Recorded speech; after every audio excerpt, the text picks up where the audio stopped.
and to the republic for which it stands, one nation, under God, indivisible, with liberty and justice for all.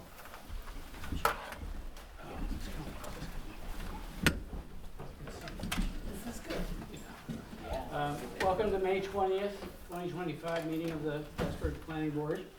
We have 9 items on the agenda. Meetings being recorded, both audio and video.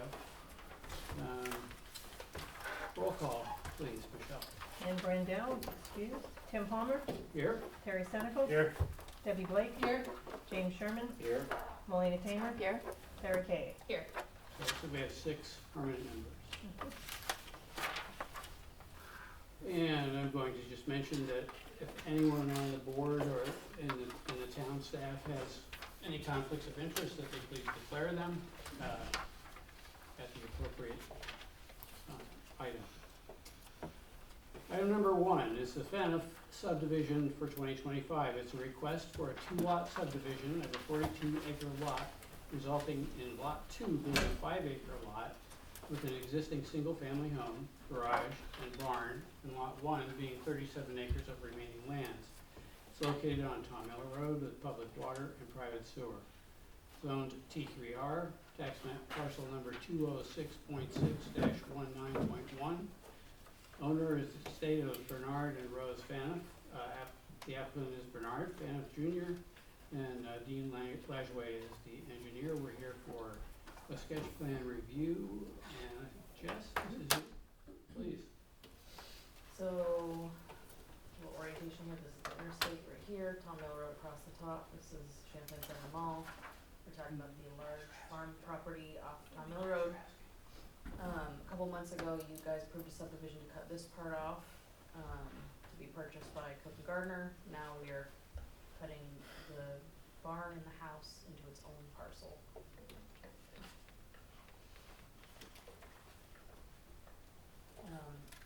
Being that it's sketch and there's very little comments, there's not a whole lot to talk about with this project, because not a lot is being proposed.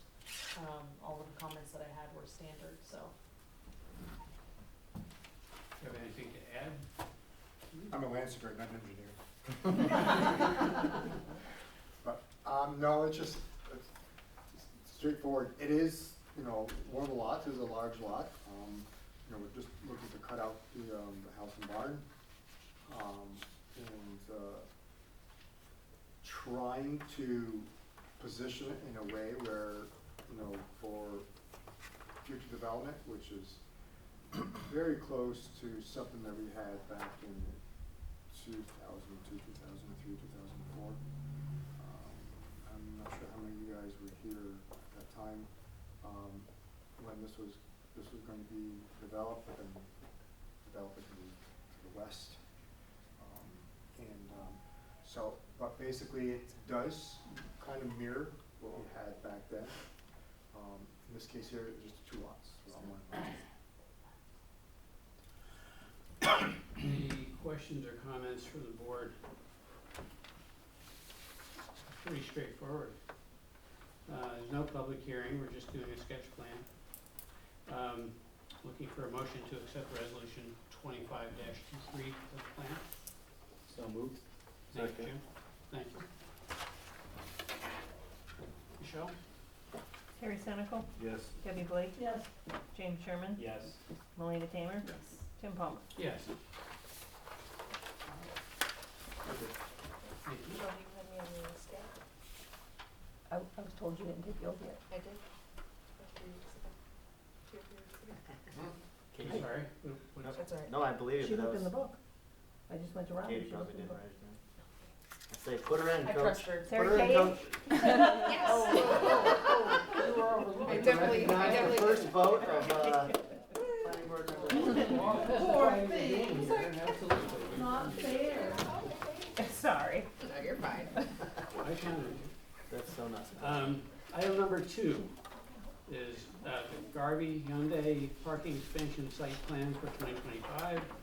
It's a request to construct a 92,000 square foot automobile sales vehicle storage space, providing 285 additional spaces to an existing automobile sales facility.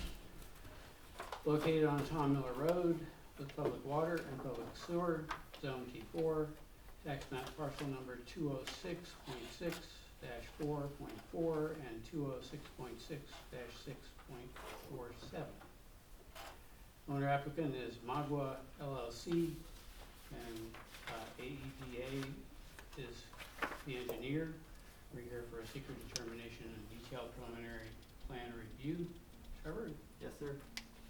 Thank you, Mr. Chairman. We'll briefly walk through the site. Tom Miller Road, here we are, and the existing Garvey Hyundai, and the expansion would be on the parcel which fronts on Plaza Boulevard, across the road from Northwoods Estates. It's all within the T4 district, which the auto dealership is an allowed use. Zooming in a little bit more on the existing uses and on the site for expansion. And the overall site plan, which wasn't shown in this plan, was the recent expansion for the detailing shop, which was built here, and a parking expansion here. That has since been completed. That is shown here. And this is where the gravel area had been expanded. We got multiple plans here, so you can see the parking. This shows a grading, landscaping plan, stormwater management. I'll go back to this plan. Some of the items that came up in the previous review were sidewalks, additional landscaping, and stormwater controls. Most of those have been addressed in the revised plan. This also required county referral to the planning board. It was a 7-0 vote where they approved the action. We did have a stormwater review conducted by LaBerge Group. They provided a letter. That letter submitted quite a few comments, which we've recommended. The project need to be revise the plan accordingly and comply with prior to any consideration of approval. For the most part, though, they came back with a plan that looks like the items that you had requested as sketch. Can you remind us, please, sidewalks? What was the resolution? The issue with sidewalks is that in T4 district, all new developments require sidewalks along the front of their property. Given the nature of this one, it had a unique aspect where the sidewalk currently exists on the other side of the road and terminates at the end of the Northwoods project. You can see right here. So we had suggested, rather than kind of arbitrarily requiring 400 feet of sidewalks on the opposite side of the road, to instead begin here and connect the distance to the entrance to Lenny Shoe and Apparel. It actually is less distance overall than this, but gives us much more of what the town is looking for, which is sidewalk connectivity. I did meet out on site with the highway superintendent to kind of look at the options for how that might work best. The town's offered to help provide a catch basin to mitigate some of the costs, since there is a little bit of site work, a little more. If it was perfectly flat grade, it'd be a lot easier, but there's a ditch there, so there will require maybe some additional pipe or catch basins. But Mr. Kuhn will meet with the highway superintendent and determine what's best to do, but we wanted to take a preliminary look. Mr. Kuhn? Please. Yeah, thank you. So I'm here with Martin Kuneff, the general manager of Garvey Hyundai. And as Trevor mentioned from the sketch plan meeting, we took a further look at some of the items we talked about during the sketch as we prepared the full detailed design plan set. A few changes to kind of summarize. Want me to go back? Sure. So previously in the sketch, we had kind of filled out this adjacent lot. We had 295 additional spaces, and in conversation, we looked at could they scale that back a little bit, and we did. We dropped about 50 spaces out of it, so I think we're at 244 now. So to do that, prior we had this edge of parking continuing as the alignment, and so we pushed that in, so now the parking is in line with the drive line here. And then we also pulled it further away from the corner, so we reduced a double row here to a single row. So in all, we've given a little more green space off of Plaza Boulevard, reduced the imperviousness a bit, yet still provide Hyundai with plenty of parking for inventory sales. And so that was that topic. The other topic was the landscaping and lighting, which in the next slide, we went through the full design. So essentially we have pole fixtures in the middle of the double island, and then perimeter fixtures. As you can see, all of the photometrics for, I believe it's a 0.2 foot candles and below is within the property, so we're not spilling off the property to any degree. And then for landscaping, we have a small berm along the frontage with shrubs and trees. And then this is one of the stormwater management areas, which we're using a bio-retention area, which is full of plants. So this will have a mixture of shrubs and a few small trees that will help uptake stormwater and also provide vegetative screening. So we covered those. And then one of the other topics was the number of display pads. Can you go back again, please? Thank you. Previously, we had a few more display pads here, which we've scaled back, and now we went from 14 in total on the property down to 11. So we greatly reduced, I think, from 4 to 2 here, and then I think we reduced one more on the straight section of Plaza Boulevard. So with that, we prepared the stormwater report and submitted, as Trevor mentioned, LaBerge Group's third-party review had some comments. We're working through those. I think we're ready to submit tomorrow the revisions. It's a brand new general permit from the DEC, so a brand new design manual. So I totally anticipated there'd be some things to address, but we'll get that back. And no fundamental changes, just a few minor modifications here and there. So that pretty much updates from the sketch to what we have here. If anyone has any questions, I'd be happy to answer. I'm curious to know what species you intend for the stormwater management part. So And it says that it's detailed, but I don't see the detail. I may be missing. yeah, so let me find it. I'll point you to it. You might not have that in your set. We Okay. generally, I often don't include all the details, so you don't get a packet Sure. that's an inch So thick. yeah, so on drawing C502, we have the bioretention basin detail. It's got a list of plants that are right from the DEC design manual. Okay. It's on the back of this one, I think. There it Okay, is. yep, got it. So it's a mix of shrubs that like moist soils. It's a list of almost wetland type plants that help filter and uptake water.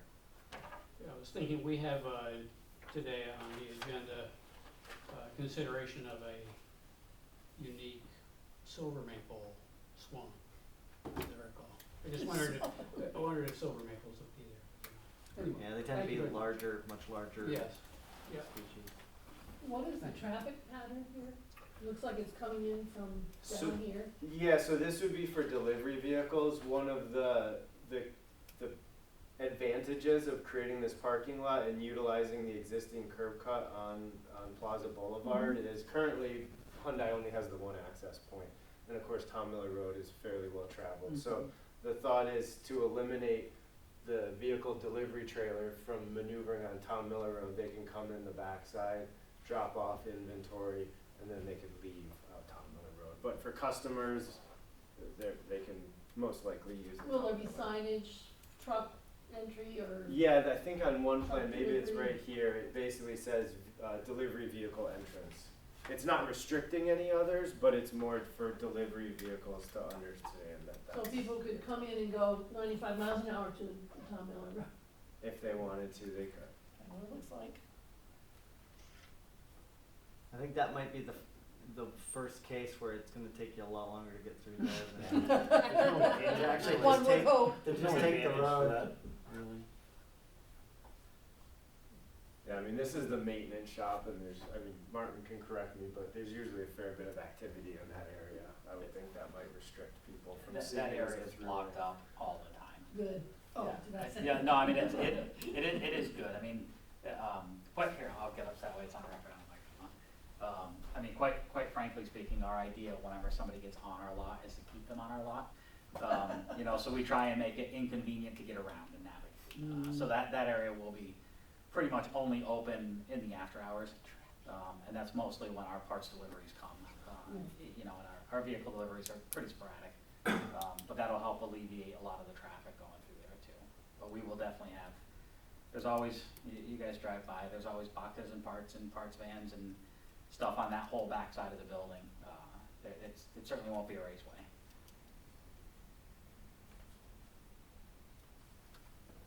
Any other comments or questions from the board? Just thank you for addressing this comment. No. Okay.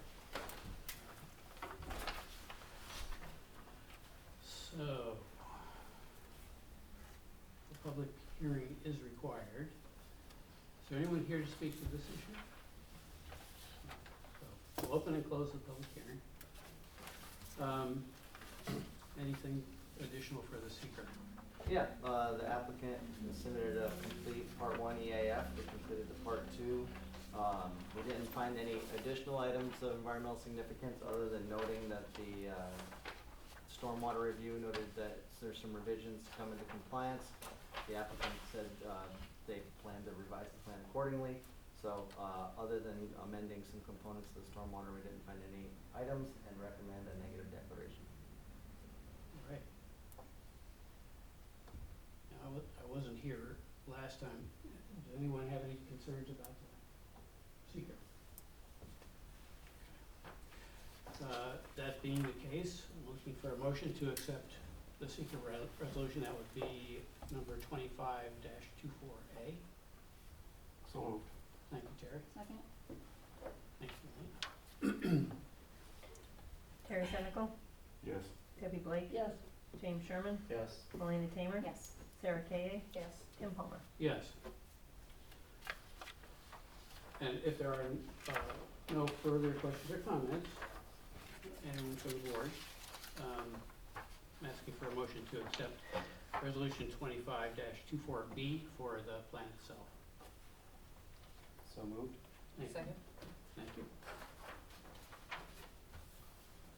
Terry Senecal, Yes. Debbie Blake, Yes. James Sherman, Yes. Melina Tamer, Yes. Sarah Kay, Yes. Tim Palmer. Yes, Thank you very much. thank you. Item number 3, Hampton Inn and Suites site plan. It's a request to construct 7 double parking spaces to accommodate vehicles with trailers, including additional sidewalk for access, a new concrete pad for a gazebo, and new storage and dumpster enclosure. It's located on Route 3 with public water and public sewer, Zone T4, tax map parcel number 206.4-1-16. Owner applicant is Diane Akey. Engineer is Ivan Zurado. Sorry if I'm mispronouncing I'm not that. Ivan. Okay, all right. The general manager. So, maybe that's a good thing. Yeah. And we're here for a secret determination and detailed preliminary plan review. And this one is Trevor also. Oh, it Oh, says no, Trevor. you switched. Okay, all right, go for it. So here's Hampton Inn on Route 3. This site plan is basically entirely in the rear. There will be the extra long parking spots here and a new waste enclosure here. The only change between the last site plan and this site plan is you can see these little circles are now like the electrical utility type hookups for people who would be parking there. And I don't have any other comments on the site plan. I was impressed that you thought of it. Who thought about that question? Is that you? That was Jeff. Hookup? Yeah. I didn't think about that. I'm wondering about chargers. Are there any chargers around that building? Car chargers? Charging No, mobile we batteries? No. But we do have plans. Hilton is rolling out vendors for that. So we have plans down the road for that.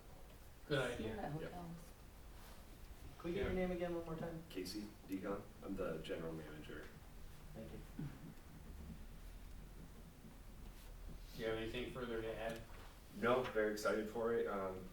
The additional parking as well as the outlets, that'll be great for our fishermen. And we're a heavy corporate hotel, so this will give them some place to congregate outside as opposed to in the breakfast area.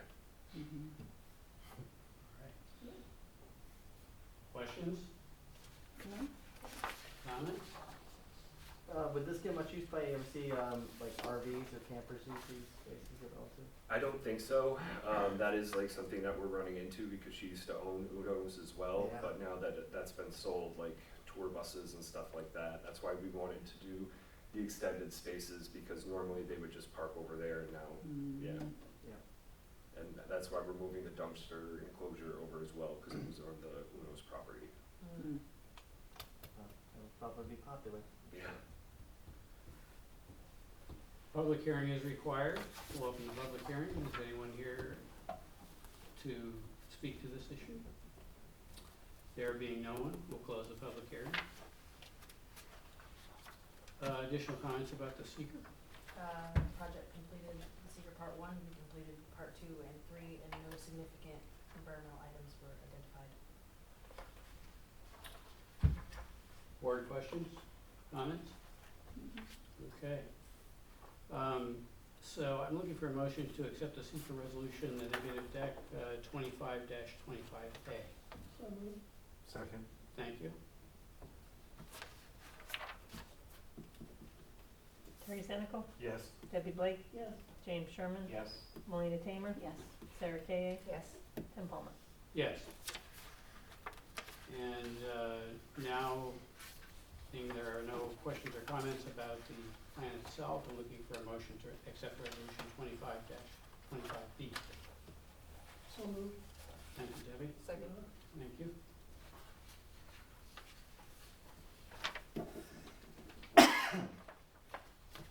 Terry Senical, Yes. Debbie Blake, Yes. James Sherman, Yes. Melina Tamer, Yes. Sarah Kay, Yes. Tim Palmer. Yes. Thank you for coming. Yes, thank you. Thank you. Item number 4, it's the joint to lime asphalt plant expansion. It's a request to construct one additional material silo and one additional liquid asphalt storage tank to an existing asphalt plant. An area variance is required. It's located on Trade Road with public water and public sewer, zoned industrial, tax map parcel number 193.2-20.1. The owner applicant is Joint to Lime Company. Engineer is RMS, and we're here for sketch plan review. Is this you, Trevor? Yeah, thank you.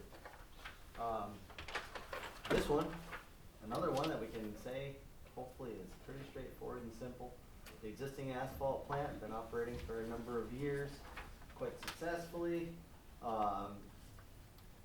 And it's all within the industrial district, appropriately zoned. Still requires a special use permit, which just today received those materials from your employee, Aaron, along with the FAA notification of no hazard. The overall plan, kind of a little difficult to see here. Actually, this may work. I tried to mess with it, but it's very faint. Overall, two real significant changes to the site. Asphalt, liquid asphalt silo and a finished material silo. But Aaron can probably describe that a lot more efficiently than me if you'd like to. Just go back to the aerial maybe, it'd be simpler. Yeah. Basically, if you see, looking closely, there's 3 silos here where the asphalt, once it's mixed, it's stored in the silos. So basically, we're adding a 4th silo here. So that's one piece. And then the other piece, there's 2 tanks right here for liquid asphalt. There'd be a 3rd tank added here. And really, it's, when you think of asphalt and buying asphalt, you know, the idea is if you're DOT, there's, I think, 27 different mix designs that the DOT approves. What the county wants is different from what the town wants, which is different from the state, which is different from the FAA when you're doing airport work. The problem you have with asphalt plant, when you make your batch, if you fill your silos full of one, and somebody wants something else, sorry, we can't give it to you. So basically, this just gives them the ability to provide multiple products throughout the day. We're not changing any of our air permits, so we're not producing any more tons per hour, we're not burning more gas, we're not adding more traffic. It just gives us the versatility to have multiple mix designs, and believe it or not, the liquid asphalt is different depending on what mix and who you're supplying to. So that's the sole purpose. So it's just to be able to carry whole milk, 2% milk, and 1% milk. So you've got 4 of the 27. I'm sorry? You've got 4 of the 27? There are 4 mixed at once, and You'd be able to store 4 of the 27. Did you come up with that milk analogy today? I just That was good. Oh my, there we go. It helped my brain. A couple other things I'd add about the project that are significant. It requires a area variance for height. It received one previously, so they have applied for that already. We're gonna refer it to the county planning board as well because of its proximity to 22 and I-87 and 374, really all of them. Probably not I-87, but definitely 374. And like I said, today we already received the FAA notification of no hazard with the materials that were submitted today. Because the same feed conveyor that comes from the burner to the top and the radial stacker that turns to feed them all is all existing. So those components are the tallest components, so what we're putting is identical to the other tanks that are there that are lower than the existing equipment, but it is taller than 40 feet, so it still requires a variance. Are both tanks the same height? No, the silo that stores the raw material is 70 feet, the liquid asphalt is 44 feet. Yeah, and even though they're shorter than the tallest thing there, it's still beyond the 40. So Both- any both of additional them. expansion of a nonconformance requires reopen the variance and then seek a change to that variance.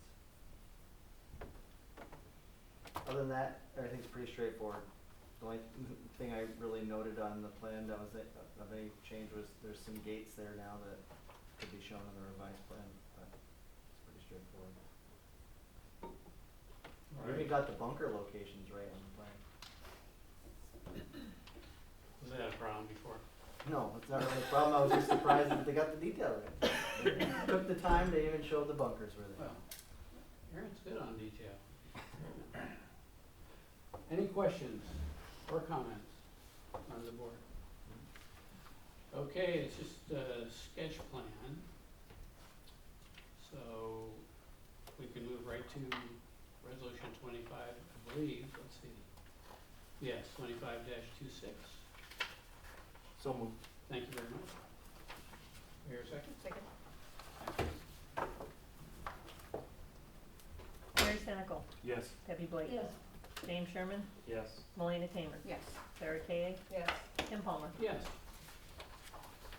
Item 5 is Dell Motorsports site plan for 2025. It's a request to construct a 4,442 square foot addition to an existing pole barn located on Dell Drive with public water and public sewer, Zone T4, tax map parcel number 206.1-26.11.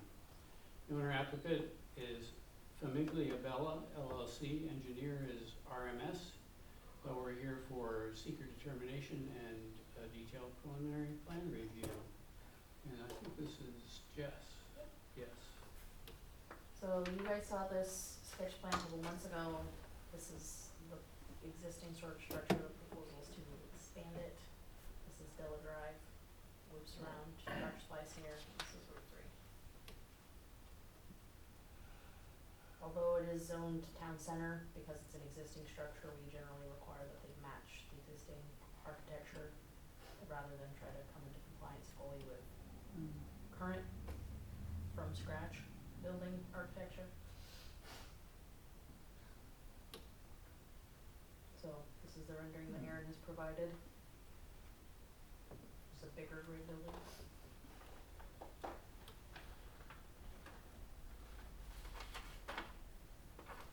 Aaron did amend the plan slightly to include, no storage here, just the regular striping storage of vehicles.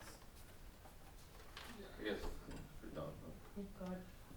Just, I guess, in reading your review comments, so we've identified the shaded area as being the ATV outdoor storage area, where you've asked to put a fire lane through the middle of that. And I guess, obviously, there's no requirement to have a fire lane by building code or town ordinance. Obviously, there's plenty of access around the building for emergency access. It's no different than, look next door at Tractor Supply where they have the garden center on the side of the building. So we would, as you look to the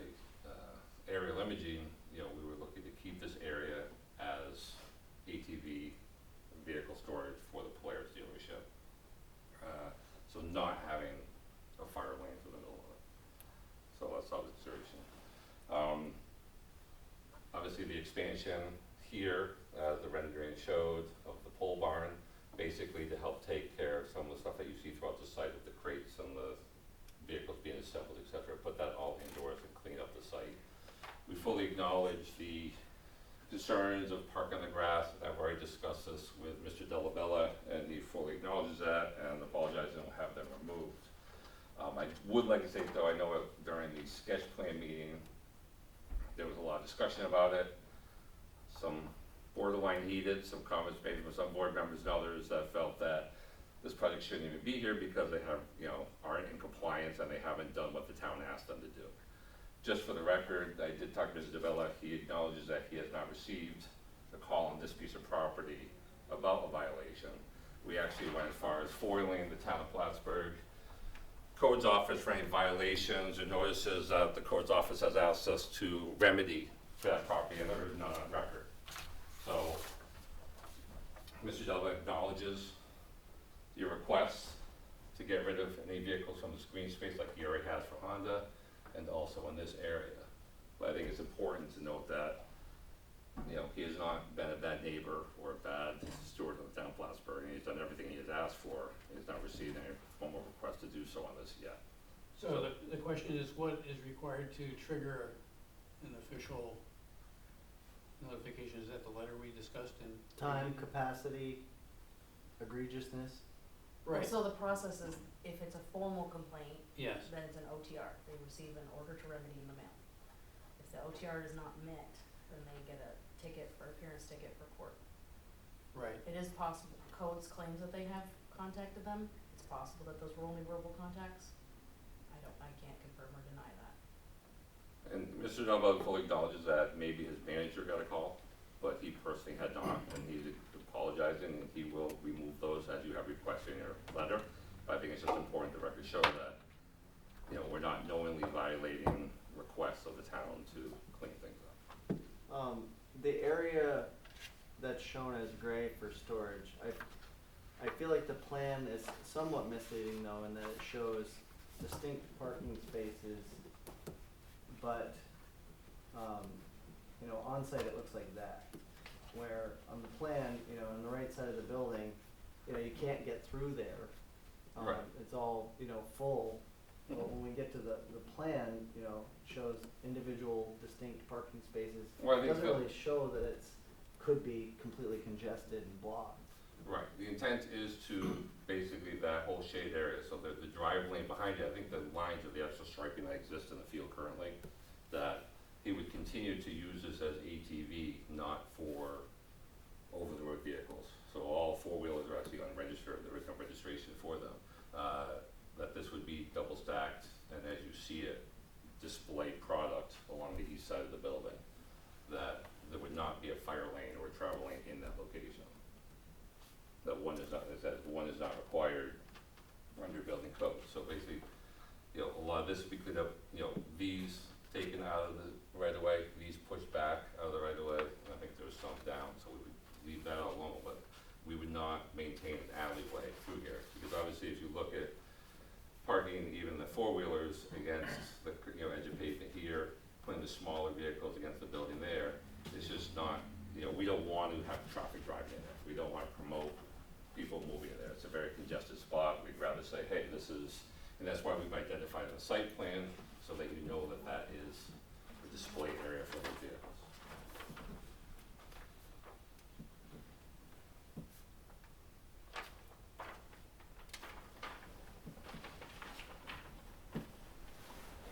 I wasn't here last time, but I'm waiting to hear any further comments. When was this built? I don't know, prior to, Prior to I'm me. gonna guess 2010, 2008, Yeah. something like that. And at that time, green space was meant parking space? I wasn't here. I can't tell you. Ah, But unlikely, what was approved was approved. I mean, enforcement over time is a matter of who's in a position and what bothers people. I'm just, being quite honest. So would a call from a citizen be counted? I mentioned, so I contacted my client, Mr. Delabella. Yes, And he acknowledged that he has not received anything or any writing or a call to him. right, He did fully acknowledge that maybe his manager did, Yes. that didn't get relayed to him, and that's why he's apologizing for that, and he will have it remedied for the review comments. But and again, I apologize, I wasn't here for the sketch plan meeting either, but there was like, from what I've heard, and I've taken minutes, there's a lot of discussion that the idea that Mr. Delabella was not being a good steward of the property and disobeying orders. I think it's important to note that he was unaware of any, nor has the code officer provided any. it's a little bit of a sore spot, not just with Della, but, you know, with parking cars on And the I know, right, I mean, there are generally speaking. 10 dealerships in Plattsburgh, whether people are confusing them, and I understand that. It's Yeah. important for the facts to be clear. Aaron, on a slightly different, so you said this dark areas, we don't want for traffic there, so the idea is Correct. to keep, will there be signage saying, you know, driving through there, or? I mean, it's currently blocked with product. We can hatch it out, if you'd like, on the pavement, you know, that basically, Not a drive, you know, Right. yeah. no would through advise traffic. Probably, probably doing something like that. Yeah, that's not a problem. And is any part of that considered the town right of way? No. You can see where the town road is here, and the property line is here. So, yeah, there was, right now, I mean, or, you know, recently, utilization of that space by them for product in the right of way on the grass. And there's beyond this particular site, so we will reach out to the Delabellas ourselves, so the whole Della Drive campus. Yeah, exactly. So Della Drive is a town road. Yeah. And with the other parcels that we spoke about, a lot of it is beyond the town, you know, right-of-way issue, kind of utilizing storm basin areas and Right. other parts of the parcel that weren't approved for it, similar to what the Hyundai issue was, expanding onto parcels for storage that weren't approved for that purpose. Got it. So Mr. Delabella is saying he and his manager don't speak? No, what he's saying is that he has never been advised by the manager that the town had issue with this site. A good manager. From what I understand, the manager has changed at this location in Ah. recent years, so that could also, I don't know. I mean, you have 12 dealerships, you have 12 managers, you rely on them to run the business. If something comes to the level that Sure. needs to be brought up the chain, but again, as Joe said, it had not been brought to him, nor has he received an official letter to correct anything. Other questions or comments? No? Okay. Public hearing is required. We'll open the public hearing. I keep looking to you. You're not here for this. What, for what? What's the comment on this project? No, I'm just listening. Oh, I've never been to a town meeting. well, welcome. We're very, very pleased to have an audience. Thank you very much. Okay, so we can close the public hearing. Seeker comments, additional? The project completed the seeker part one, he completed seeker part two and three, and no significant environmental impacts were identified. Okay. Assuming there are no seeker-related comments from the members of the board, I'm looking for a motion to accept the negative deck, the seeker resolution 25-27A. So moved. Thank you. Melina, second? Yeah, sorry, Yeah. second. No, that's good, thank you. Terry Senical, Yes. Debbie Blake, No. James Sherman, Yes. Melina Tamer, Yes. Sarah Kay, Yes. Tim Palmer. Yes.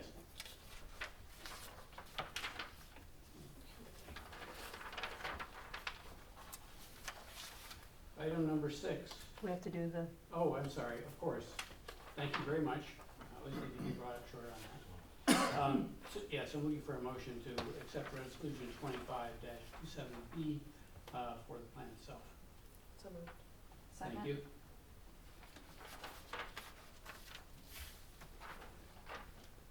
Terry Senical, Yes. Debbie Blake, No.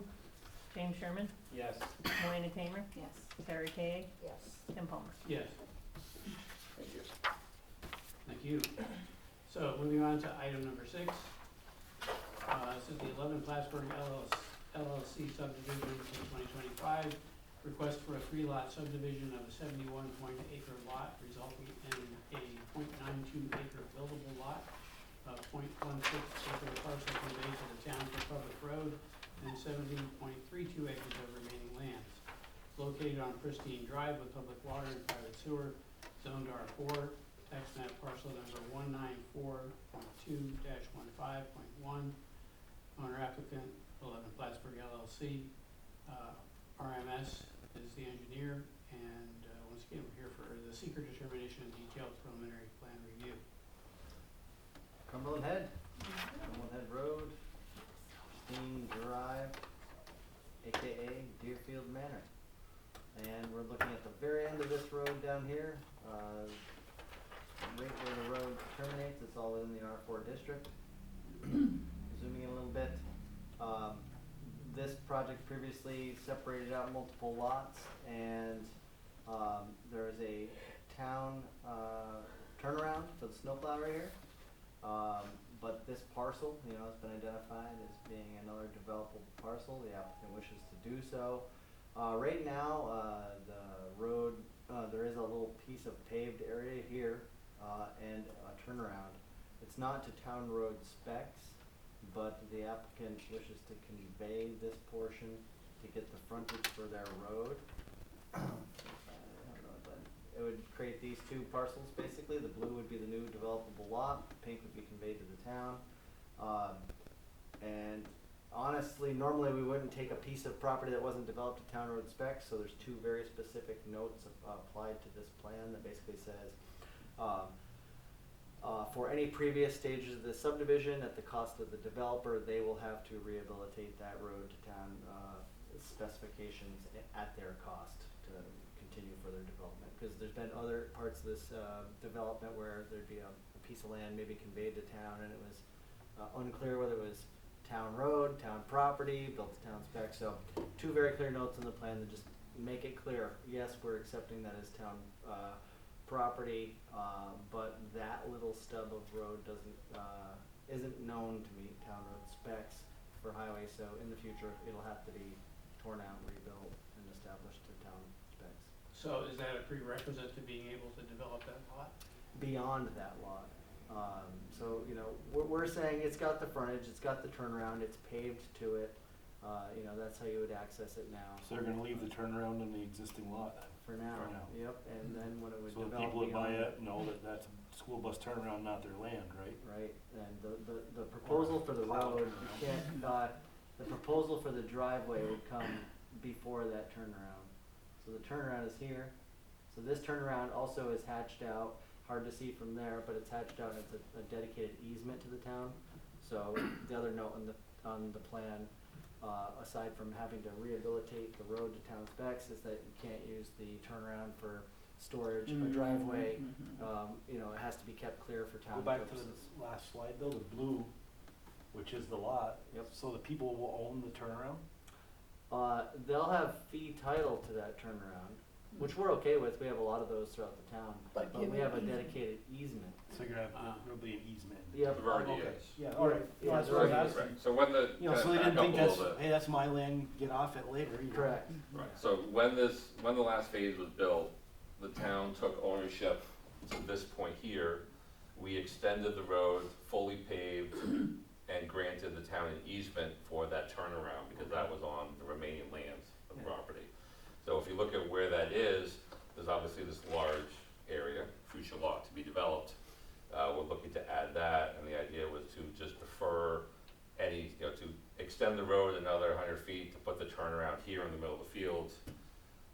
Why maintain another 100 feet, until we go further.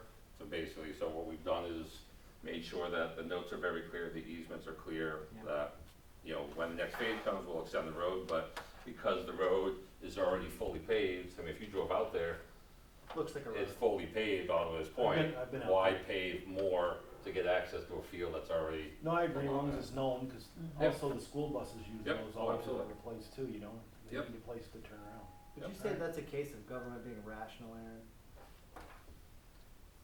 gotta twist a little bit, but. Reasonable. I say that because the highway department decided not to require them to extend the road further and utilize what's already there. He's an elected official, he votes. Sure. So it's already paved, but it is going to have to be demolished and redone to town specs?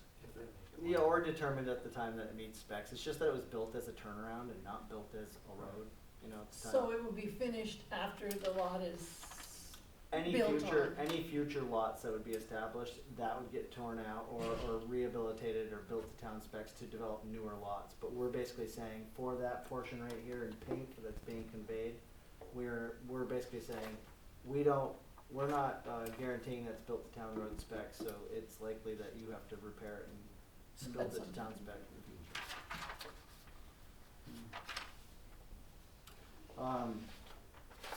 Other than that, pretty typical. This is also for snow removal and snow pile Yeah, and nothing. we'd likely push off the end, use the turnaround. Yeah. The other just standard stuff is, you know, they gotta get a new highway permit from the highway department for a driveway. Coordination with, local emergency services for 911 addressing. And then, it has, private septic, public water, so they need an ISTS permit from Clinton County, but very standard comments other than that.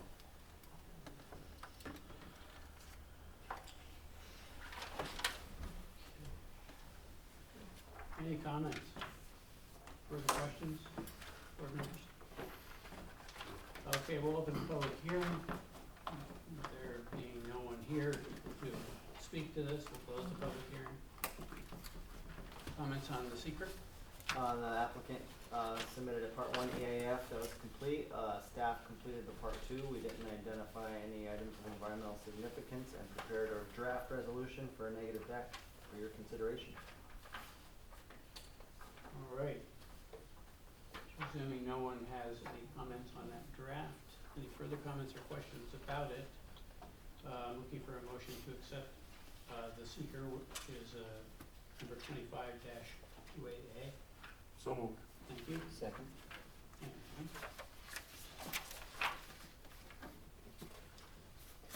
Terry Senical, Yes. Debbie Blake, Yes. James Sherman, Yes.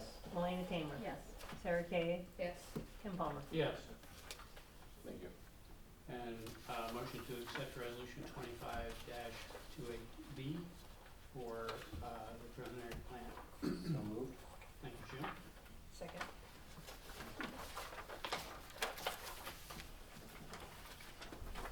Terry Senical, Yes. Debbie Blake, Yes. James Sherman, Yes. Melina Tamer, Yes. Sarah Kay, Yes. Kim Palmer. Yes. All right, we're getting a long stint tonight. But then you brought it up. Got brought paper, man. Busy man. Jess just told me that she put the old maps in there, so. Now, it looks to, Never bring paper. looks to me like you guys have shared this project, is that, no? I'll wing it, I'll do it. Okay. 'Cause I Put me got- in, coach.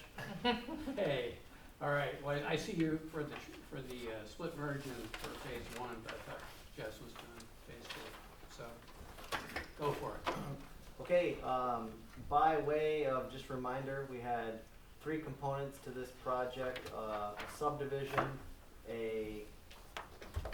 let me look at the megawatts, a subdivision, a 6.5 megawatt solar site plan, and a 5.4 megawatt solar site plan. Some of the acreages have changed, with the subdivision, our last acreages were 26.2 of remaining lands, 18.7 of remaining lands, a 26.2 acre solar farm and a 29.1 acre solar farm. This is subject to a local law for our solar local law, and this is proposed in the C zone along Route 9 North across from Woodruff Pond. Tier 3 solar projects aren't allowed in the C district, so the applicant was needed to apply for a waiver from the town board. Prior to doing so, they had come to you for sketch plan approval.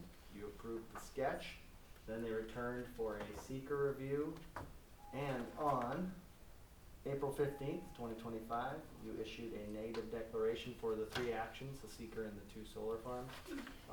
In our pre-meeting, we were talking about some of those species of concern, Mr. Chairman, and that was addressed in the part 3, supplemental information.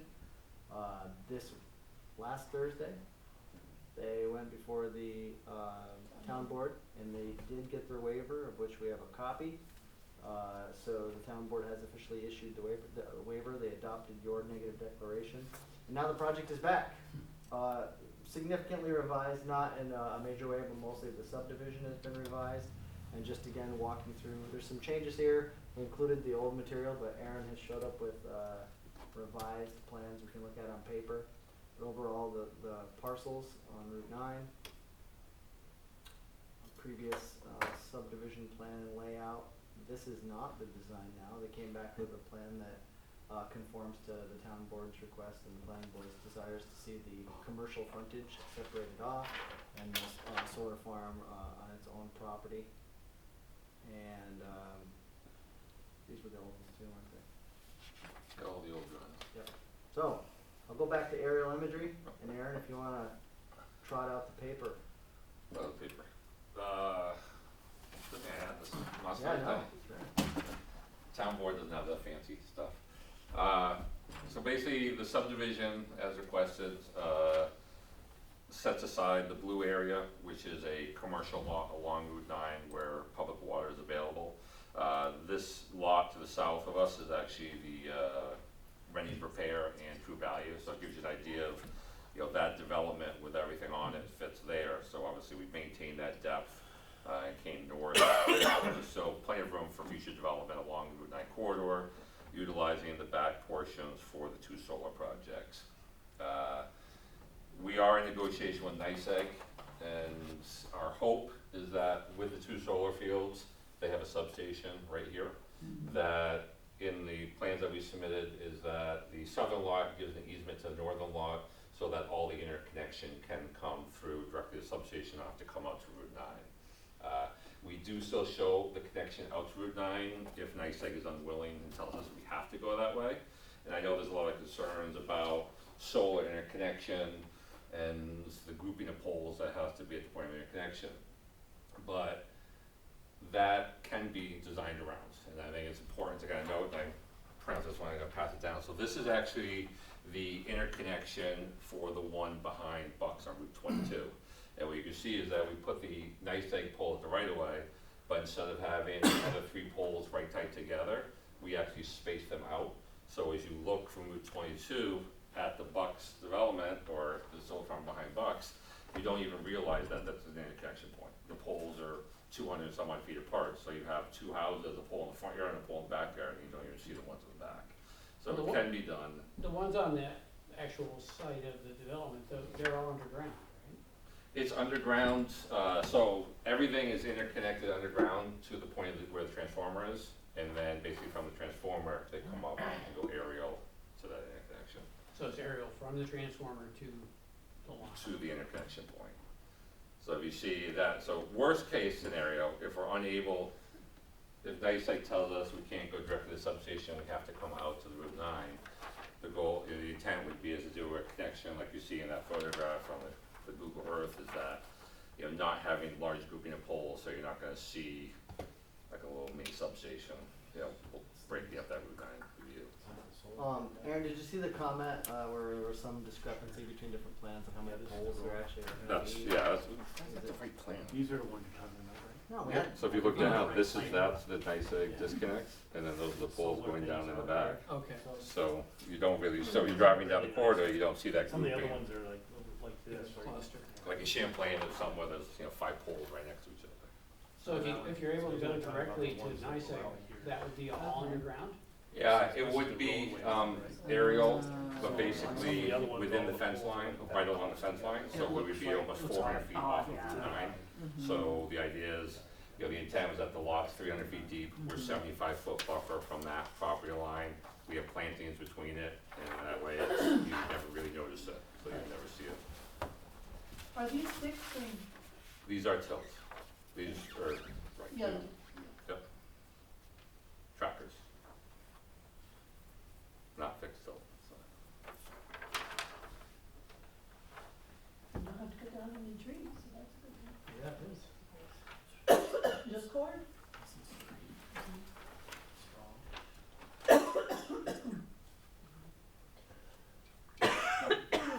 our other comments were mostly related to the plan with the subdivision and how frontage was shown on the table. I don't think it's gonna be an issue to revise that stuff.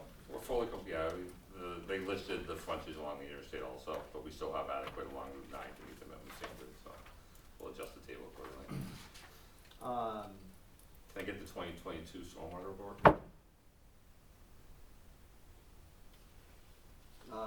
No, you can't, because that's a general note that stuck around. The project was referred to Clinton County Planning Board, vote of 8-1. There must have been a dissenter in there. They did approve the project. First one I've seen in a while with a no vote. He's a adjoining nearby landowner. Yeah, okay. Jeez. I understand the clue. We have our public environmental benefit clause in here, $2,500 per acre associated with the development. Request, of course, a decommissioning plan and security bond as part of our typical approval process. And really nothing else stood out as major components. The revised plan addressed both the issues that were brought up in previous meetings for this board as well as the town board. So Aaron, I'm curious to know, the fellow who voted no, who was an adjoining property holder, did he have any suggestions other than possible cash payment? Of what the he benefits felt to the community would be? Well, he felt that solar is unattractive and it should be Oh, did? pushed much further into the woods where you don't see it. Right, but having to bear the inconvenience, did he suggest anything that would, for him, would balance that issue? He also felt that the public benefit, you had the philosophical conversation of community solar, how is a solar farm community-based, and Right. what the benefit to the municipality and the taxpayers are from the project, and basically said there's not enough benefit to the community to call it a community project, and therefore he felt it was unattractive and voted no. Okay. Issues that can't be remedied by our planning board? He didn't suggest, putting up any kind of buffer or? I can read you. I the mean, I'm just comments. asking. I can Oh, read I'd you like the to hear it. comments. Oh, I Okay. would. These are the planning board referral responses. The Clinton County Planning Board at its April 2nd, 2025 meeting voted to consider this referral a local issue. These aren't necessarily that individual's comments, they're the formal planning board comments. With the following comments forwarded to the town. The town is encouraged to ensure that the developer is taking steps to ensure that the habitats of the identified threatened species, pied-billed grebe, long-eared bat wasn't on the list, are preserved to the greatest extent feasible. We addressed those in the part 3, mostly water habitat species, cornfield. Verify that the screening is sufficient to ensure that there is no negative visual impact on the adjacent I-87 corridor as well as adjacent residential properties. Ensure that the developer has plans for decommissioning to ensure that there is a plan for removal as well as disposal at the end of the useful life of panels. We do have a decommissioning plan. The town is encouraged to request the removal of consideration of scrap value in the decommissioning plan estimates, as these prices change regularly and should not be considered a valid metric to reduce the overall amount of bond to be held for the town for decommissioning. The town is further encouraged to request a routine review of the decommissioning estimates every 3 to 5 years to ensure the amount of the bond remains sufficient to ensure the complete removal of the farm at the end of the life. The board would like to bring to the town's attention that developers in other areas have been adding battery storage to solar farms and are encouraged to verify that this is not included in the plan for the solar farm. We have a moratorium and it's currently not allowed. The board would also like to encourage the town to consider negotiating larger host community agreements with developers to ensure that there is local benefit that will offset the negative impact on neighboring parcels and neighboring residential areas.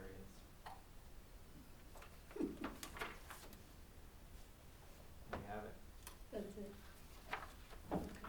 There was word for word at the meeting, but sums it up. Like I said, we have host community agreements. We have, not only do we have our public environmental benefit fee we charge, schools typically do a host community agreement. Beekman Town usually does that, and then the local IDA has its agreements, and Clinton County has typically another agreement. So Are you aware of any other places that are following that protocol for solar farms? You could, well, I could get into the complex nature of bonds, and reviewing them, but,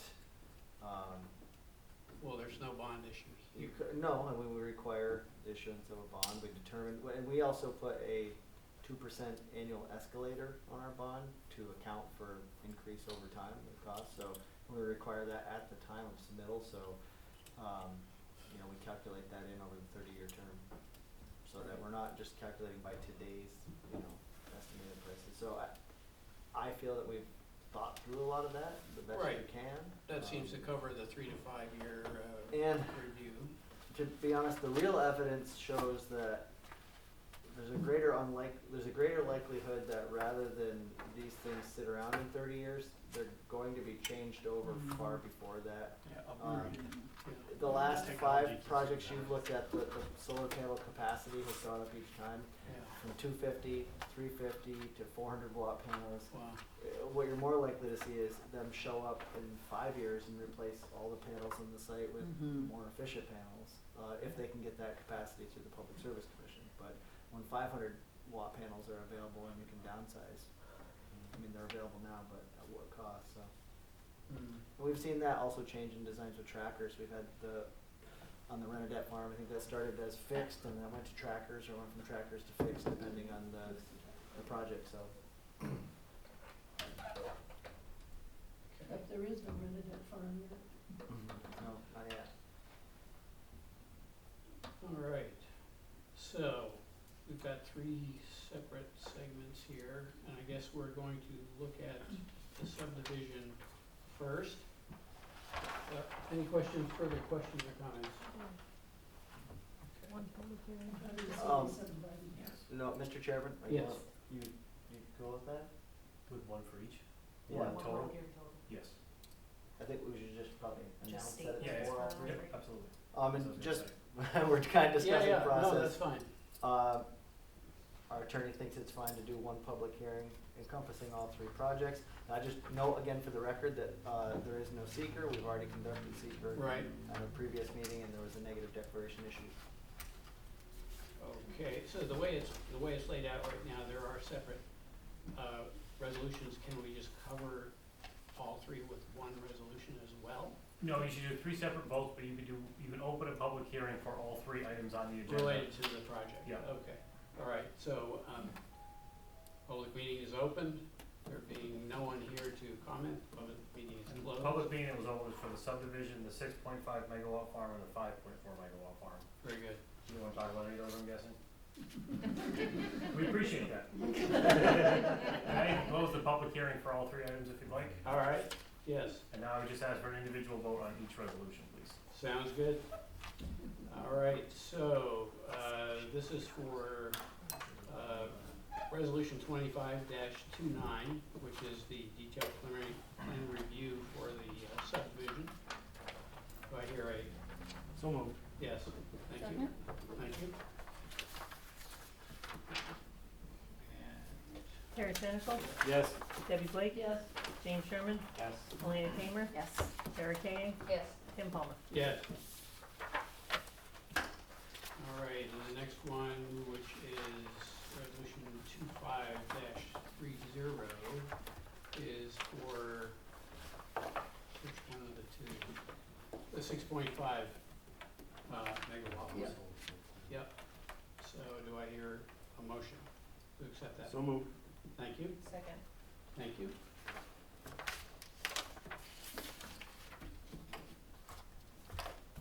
Terry Senecal, Yes.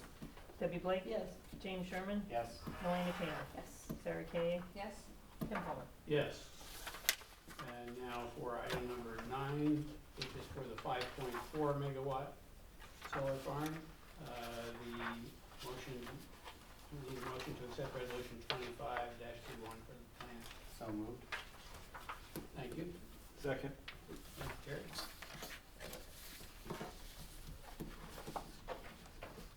Terry Senecal, Yes. Debbie Blake, Yes. James Sherman, Yes. Melania Tamer, Yes. Sarah Kay, Yes. Tim Palmer. Yes. Thank you. Thank you. Thank you. Okay. Yeah, very good. All right, Make a motion to we have a motion. Yep. close the meeting. Yeah, I was just seeing if you had anything else to say. Sometimes you do. I like you all, thanks a lot. Oh. We like you too. I like you back. I got that Yeah, on the record. very good, very Now I good. move to close the meeting. All right, You weren't here last meeting. I was not here. When